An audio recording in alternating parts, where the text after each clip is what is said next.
So the Chinese-American bank behind many Biden family transactions, handing over bank records to Republican investigators. Senator Ron Johnson spoke about the Republican probe with Maria on Sunday.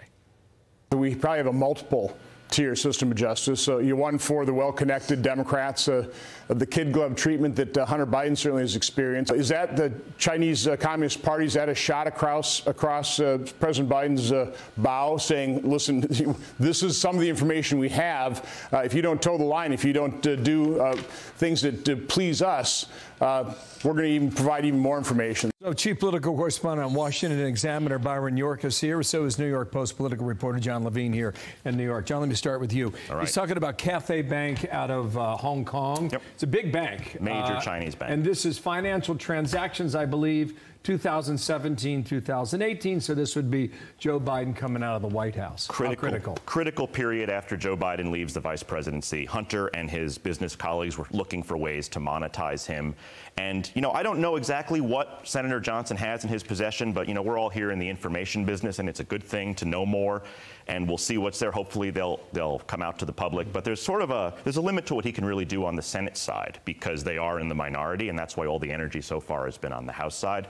But especially given how recalcitrant the White House and Hunter and his lawyers have been providing information, banks are really going to be what tells us if there's a there there. Because Hunter and his friends were not running around with bags of money with dollar signs on them.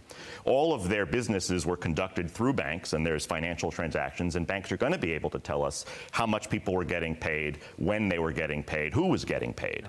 What we won't know from banks is the why, but these are questions ultimately for the investigation. So, Byron, what are your questions now? Well, the big question, obviously, is was Joe Biden somehow involved? And, you know, if you listen to Representative James Comer of the Oversight Committee, the very day the Republicans took power, he said, we're looking for bank records. That's what we're trying to get. And one extraordinary thing that Senator Johnson said in that interview on Sunday was he said, you know, is the Justice Department conducting a serious investigation? We have no idea. This is something in which members of the House, where Republicans have the majority, are really very much by themselves. And to the degree that they can get some cooperation and actual records, things on paper, data, they will have a case to make, even if the Justice Department completely ignores it. All right, we'll wait on that. As I've said, it's been 5 years. No answers yet. Now Donald Trump. John, what do you think comes out of the Southern District of New York, if anything?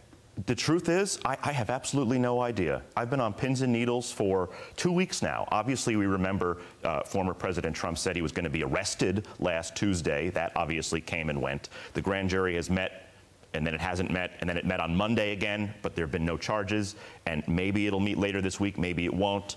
But, you know, the universal consensus I'm getting is that it's a very politicized investigation. Even Democrats in New York will be the first to say that. Former Governor Andrew Cuomo gave an interview on Saturday where he said this is clearly politicized. It's undermining public trust. You know, people like Alvin Bragg are elected officials. Our Manhattan District Attorney, our State Attorney General, Letitia James, she's an elected official. They ran on platforms to prosecute or bring litigation against Trump. And so the American people are looking at this saying, well, is this a real deal, or are you just fulfilling a campaign promise? That's a great question. Byron, how do you read the tea leaves?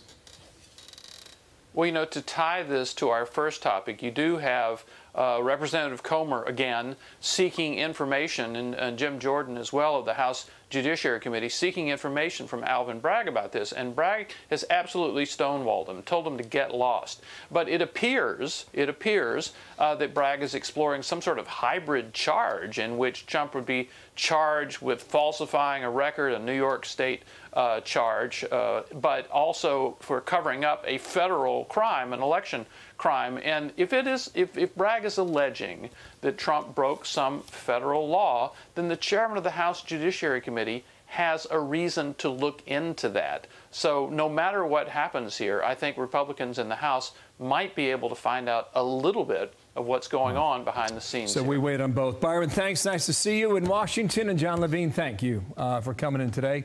I'm Steve Ducey. I'm Brian Kilmeade. And I'm Ainsley Earhart. And click here to subscribe to the Fox News YouTube page to catch our hottest interviews and most compelling analysis.